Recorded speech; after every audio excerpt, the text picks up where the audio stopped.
दोस्तों, जय हिंद, वंदे मातरम। आज का ये वीडियो समर्पित है हमारे सरपरस्त, हमारे रहनुमा, हमारे बेदाग, बेमिसाल, ईमानदार,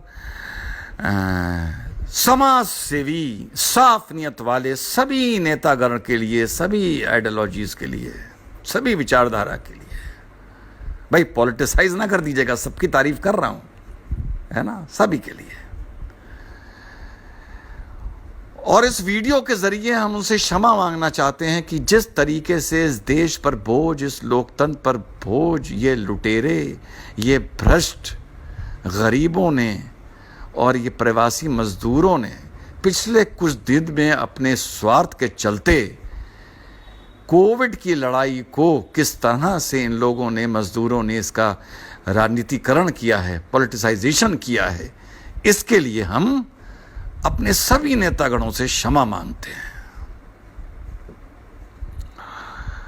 साथ ही साथ जब हम कोविड की लड़ाई जीत ही चुके हैं, क्योंकि जैसे हमारे प्रधानमंत्री साहब ने कहा था कि 21 दिन में अगर हम लड़ाई हारे तो हम 21 साल पीछे हो जाएंगे, तो मुझको तो लग रहा है हम 21 साल आगे हो गए हैं, जो विकास की धारा बह रही है। तो जब हम 21 साल आगे हो गए हैं और हमसे कह ही दिया गया है कि कोविड के साथ अब जीना सीखना होगा, बिल्कुल वैसे ही जैसी लड़ाई गरीबी से इंदिरा गांधी ने जीती थी और देश से कहा था थोड़ी बहुत गरीबी के साथ तो देश को जीना सीखना होगा। ये जीना सीखना होगा का आप अर्थ समझते हैं? इसके अंदर का अर्थ, इसका अंदर का अर्थ यह होता है कि गरीबी के साथ जीना सीखना होगा। ये मेरे लिए नहीं है, क्योंकि मैं तो गरीबी नहीं हूं। ये गरीब को समझाया जाता है कि तुम्हें गरीबी के साथ जीना सीखना होगा, बाकी देश में विकास की गंगा बहती रहेगी। उसी प्रकार है कोविड के साथ जीना सीखना, कि भैया कोविड से तुम अगर मर रहे हो तो ये है तुम्हारे लिए जीना सीखना। जब तक कोविड हमारे घर नहीं आया है तब तक तो गधा भी पहलवान, जब आ जाएगा तब अकल आएगी। तो जब हम ये कोविड की लड़ाई साथियों जीत ही गए हैं, और जीत के हम 21 साल पीछे नहीं, जीतने की वजह से हम 21 साल आगे हो गए हैं इन द टाइम मशीन, तो हमारे पास अब वक्त तो फालतू है। अब हम क्या करें? We are sitting idle. Syllabus सारा पूरा हो गया है, 21 साल हम एडवांस चले गए हैं। तो इसी का फायदा उठाते हुए अब सारे बचे हुए काम भी निपटाने हैं कोविड 19 के बीच में। लोकल को वोकल भी करना है, कोल्हापुरी चप्पल को शिकागो में बिकवाना है, करेक्ट है ना? लखनऊ के चिकन के कुर्ते को रशिया में बिकवाना है, करेक्ट है ना? चीन को कंगाल भी करना है, उसकी सारी इंडस्ट्री यहां लाकर, क्योंकि जितने ये भ्रष्ट मजदूर हैं, ये पलायन करते मजदूर, इनका हौसला इस वक्त इतना मजबूत है कि देश दुनिया में लोग देखकर कहेंगे कि बस इसी देश में चल के इंडस्ट्री लगाओ। यहां का मजदूर कितना वेल फेड, कितना पॉजिटिव, कितना एनर्जी से भरा हुआ, कितना खाता पीता, कितना उत्साहित है। तो चाइना को कंगाल भी करना है। इसी बीच अब समय जब मिल ही गया है, 21 साल बाहर आगे निकल ही आए हैं दुनिया से, तो गिलगिट बल्तिस्तान को भी छीन लाते हैं। मैं तो कहता हूं सीता माता का जब हरण हुआ था तो प्रभु राम ने तो बदला ले लिया था, पर अभी दिल में कोई ख्वाहिश रह गई है, त्रेतायुग का भी बदला ले लेते हैं, श्रीलंका को भी लपेट लाते हैं। जितने भी बयाने हैं अड़ोस पड़ोस के सारे निपटा लो, क्योंकि कोविड 19 से तो जीत ही चुके हो, और बाकी तो गरीबी की तरह हम जीना सीख ही जाएंगे इसके साथ।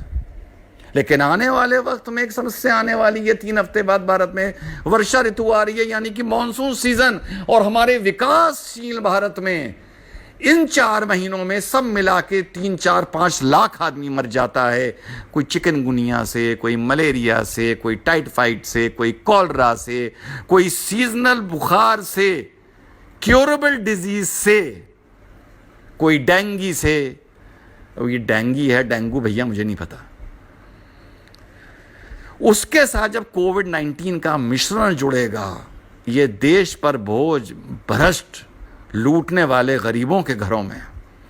और जब ये भाग के छोटी छोटी मोहल्ले की क्लिनिकों में जाते हैं जहां हर वर्ष इस 4 महीने एक औरत हाथ में बच्चा लिए एक के ऊपर एक चढ़ी रहती है, तो क्या डॉक्टर उस बुखार के मरीज को बिना कोविड-19 के टेस्ट के देखेगा? टेस्ट से याद आया, वो याद होगा आप लोग को, एक बहुत पुरानी बात है, मोहनजोदारो के समय की है। एक किट हुआ करती थी, रैपिड टेस्टिंग किट। फिर एक किस्सा हुआ था, वो गलत खरीद ली गई थी, फिर वो वापस हुई थी। बहुत पुराना किस्सा है, पूछिएगा अपने घर के बड़े बुजुर्गों से। पता नहीं क्या हुआ उस रैपिड किट का, जो 30 मिनट में नतीजा बता देती थी। और ये हुआ था, सारे मजदूरों को पहले टेस्ट किया जाएगा, उससे फिर इनको भेजा जाएगा टेस्टिंग करके। याद है, बहुत पुराना किस्सा है, आप लोग को, नई नस्ल के लोगों को तो याद ही नहीं होगा। पता नहीं उसका क्या हुआ। अच्छा, मीडिया भी नहीं दिखाता है, मीडिया का तो हर गले में पट्टा पड़ा है, मना कर दिया होगा, भाई मत दिखाना, वो किट का किस्सा याद आ जाएगा लोगों को। तो जब वो गरीब औरत पहुंचेगी और उससे कहा जाएगा हम तुम्हारे पिता को, हम तुमको, तुम्हारे बच्चे को तब तक हाथ नहीं लगाएंगे जब तक तुम्हारा कोविड-19 का टेस्ट नहीं हो जाएगा, जो आज की तारीख में भारत में हर अस्पताल में हो रहा है। ये मनगढ़ंत कहानियां नहीं बताता हूं मैं, हो रहा है ये। तो वो कहां जाएगी टेस्ट कराने? औसत तो एक डिस्ट्रिक्ट में एक टेस्टिंग सेंटर है जो मान्यता प्राप्त है, और वो टेस्ट होगा कितने में? अच्छा, एक बहुत पुराना किस्सा था, आप लोग भूल गए होंगे, बहुत पुराना, अशोका के टाइम का, कि ये हुआ करता था कि साहब वो उसके पैसे कितने लगेंगे, गवर्नमेंट देगी, प्राइवेट देगी, पब्लिक प्राइवेट पार्टनरशिप होगी, गरीब से क्या लिया जाएगा, अमीर से क्या लिया जाएगा। याद है, बहुत हल्ला मचा था। आज की तारीख में 90% औसतन हिंदुस्तानी को तो ये नहीं पता कि कोविड का टेस्ट हो कितने में रहा है और उसके शहर में हो कहां रहा है। तो जब 3 हफ्ते बाद बाकी 7 बीमारियों से बीमार होके या बुखार से पीड़ित होके हम प्राइवेट अस्पताल पहुंचेंगे, छोटे छोटे, ये देश पर बोझ, ये गरीब 70 साल के जिन्होंने क्रिमिनल फैमिली प्लानिंग ना करके जो इन गरीबों ने क्रिमिनल नुकसान किया है भारत का, है ना, इन्हीं की जिम्मेदारी थी सब। तो उनका इलाज कैसे होगा? तो वो गवर्नमेंट जो हमें अब कोविड-19 से जिता चुकी है या उसके साथ जीना सिखा चुकी है, उससे मेरा निवेदन है कि एक मोड़ आने वाला है 3 हफ्ते बाद। तो जनाब ये तय कर लीजिए कि ये 7 बीमारियों से बीमार लोगों को प्राइवेट अस्पतालों में, छोटे अस्पतालों में, गली मोहल्लों में देखा जाएगा या नहीं देखा जाएगा, और इनकी टेस्टिंग होगी तो कहां होगी और कितने में होगी। और अगर वो 2000 में होगी तो वो देश पर बोझ, भ्रष्ट औरत तो कहेगी कि भैया हाय दैया मैं तो मरी, चलो दादी माँ का नुस्खा ही ठीक, और वो गली गली मोहल्ले मोहल्ले कोविड फैलाएगी और पता भी नहीं चलेगा वो कोविड है या कौन सा बुखार है। और जो हम 21 साल इस कोविड की लड़ाई में आगे निकल आए हैं उसमें हमारा नुकसान हो जाएगा। और अगर सरकार इस समस्या का समाधान कर देती है, हमारी पाक साफ नियत वाली, बिना राजनीति करने वाली, देश हित को सर्वोच्च रखने वाली, तो हम 21 नहीं, हम 51 साल आगे हो जाएंगे। We will lead the world by 51 years. So सरकार से ये मेरा गुजारिश है कि ये देश पर बोझ, ये क्रिमिनल लोग, ये घटिया लोग, ये लोकतंत्र पर बोझ जो हमारे ऊपर डाल दिया गया है इन गरीबों का, और जिनके चलते गली गली मोहल्ले मोहल्ले 3 हफ्ते बाद इस देश में कोविड फैलेगा और बुखारों के साथ मिलके, इसका समाधान निकाल दें। और देश की ये जो विकास की गंगा बह रही है, धारा बह रही है, इस देश को 51 साल एक झटके में हम आगे लेके चलते हैं। जय हिंद, वंदे मातरम।